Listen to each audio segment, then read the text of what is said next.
Have you ever found yourself dreading, avoiding, or putting off a difficult conversation with an existing customer or even a potential customer, be it communicating your price or handling out of scope requests or communicating a price increase to those customers that you have been undercharging for years and you're still putting it off? Well, that's because the worst time to think about the thing you're going to say is in the moment you're going to say it. I'm Carlos Garcia. I'm the founder of Exceed Sales, and I'm a sales coach for accounting, bookkeeping, and financial professionals. Now, why do we as humans naturally tend to shy away from conflict or difficult conversations? Well, the reality is that it's deep-rooted in our psychology.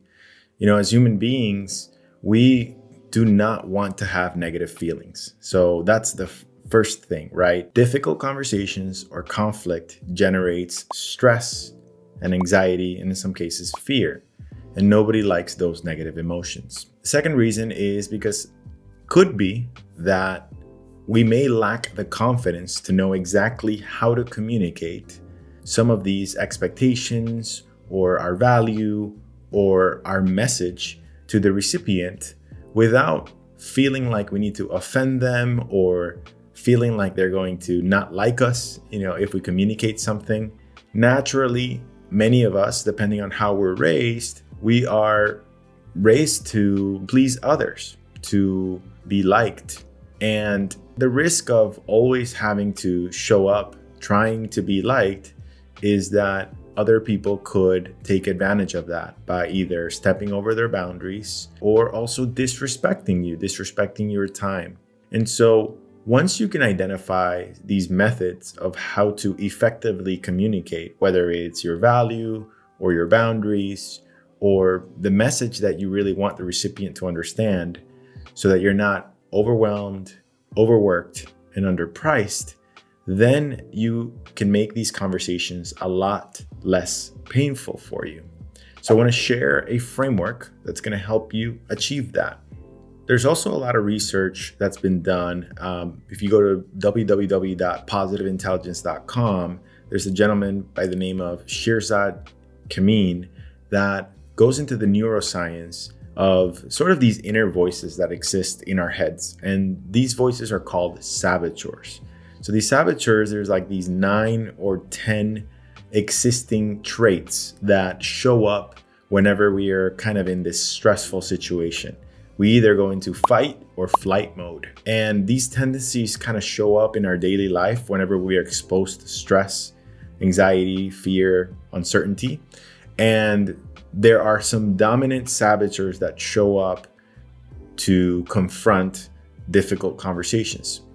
And I'm not going to name all of them, but in the accounting space, I have found that the one most dominant saboteur that shows up before we need to go into a difficult conversation is what's called the judge. This is sort of the master of them all. And so the judge actually ends up judging 3 circumstances. The first one is yourself.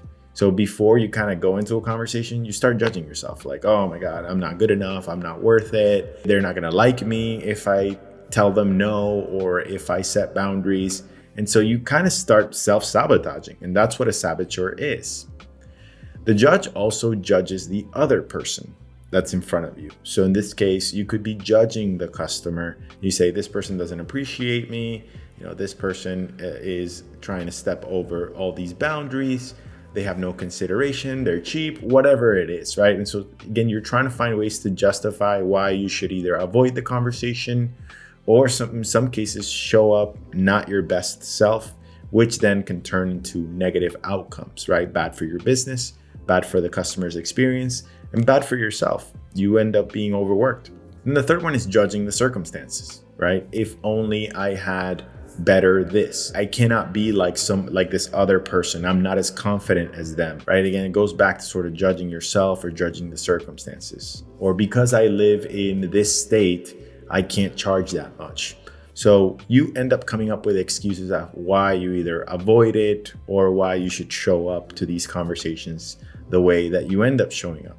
So the idea is for you to break this pattern, do a pattern interrupt.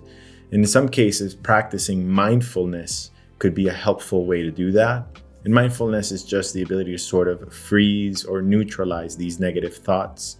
It's to put yourself in a more positive mental state and ask yourself deeper questions around the opportunities instead. What if I did confront this conversation the right way? What if I did communicate my value effectively? What could be the opportunity? What if I said no to these scope creeps? What if I charged more for myself and charged my worth? And sort of help yourself put yourself more in a positive mental state.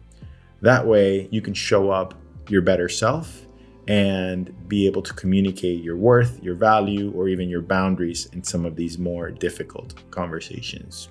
So the first action I would recommend for you to do is get to understand yourself. What's stopping you from being able to show up to these conversations your best self?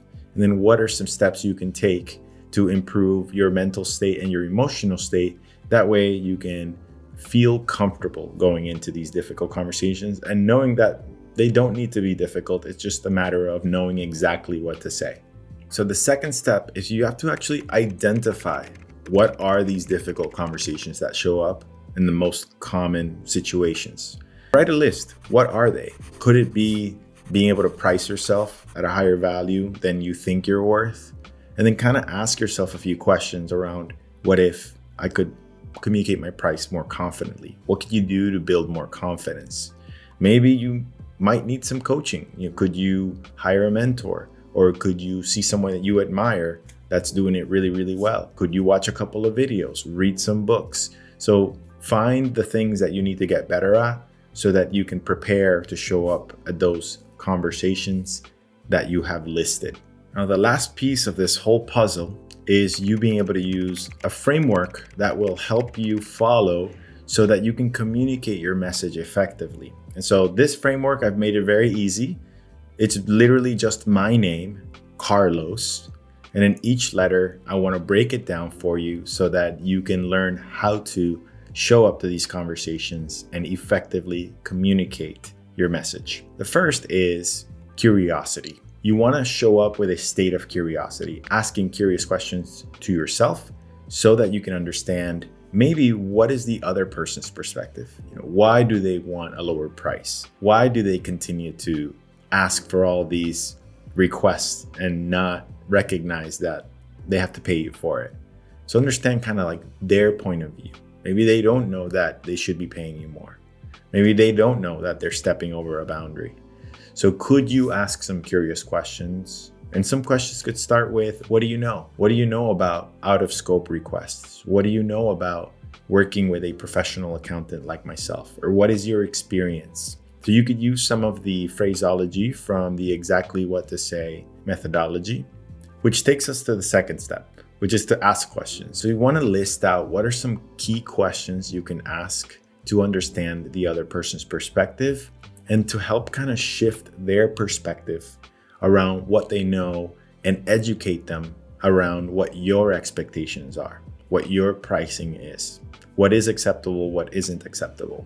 Of course, you may be met with some resistance or the client will ask you some more questions. And at this point, you want to make sure you're ready to respond with some facts and even the benefits, right? So here are some of the benefits of why we want to set up certain guidelines around how to work together. Here's some of the benefits of why, if you choose to work with me, you're going to get the results that you want. Now, the L stands for listening for their response. So you want to kind of ask some questions so you can test for their reaction. And you could say things like, how does that sound? And that way you can understand that you're both on the next page and you can naturally move the conversation to the next steps. Now, the O is to outline what the next steps are so you can confidently bring that conversation to the following step. So you could say something like, so now that we've agreed on what our terms are going to be, the next steps are blank, blank, and blank. So by doing this, you're able to take a difficult conversation and you're easing it into the desired outcome that's both mutually beneficial for you and your customer. And then the S is just solidifying the relationship. This is you being able to express your gratitude, your excitement for wanting to work with the customer, and reinforcing the value of what it will look like to work together and the results that you will provide for them.